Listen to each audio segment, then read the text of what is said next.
美國總統特朗普短短3日嘅訪華行程雖已結束，但引起嘅全球關注同熱論仍在持續。尤其是特朗普結束訪華行程之後，播放出接受媒體訪問時就台獨問題作出嘅表述，喺台灣社會引起強烈嘅反應。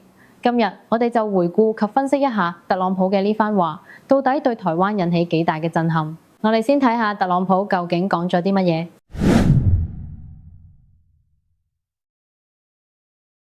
呢次特朗普訪華，台灣問題係最受關注嘅議題之一。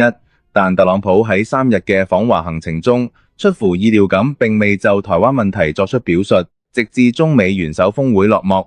特朗普喺結束訪華行程後，於美東時間15日晚播出嘅預錄專訪中，談到對台灣問題嘅睇法。特朗普喺接受福克斯新聞主播 Bret Baier 專訪時話，台灣而家有人希望獨立，呢個係非常有風險嘅事情。佢又話，呢啲人之所以想要獨立，係因為想要開戰，認為美國會喺背後支持佢哋。特朗普又話 I'm not looking to have somebody go independent and, we're supposed to travel 9,500 miles to fight a war. I'm not looking for that.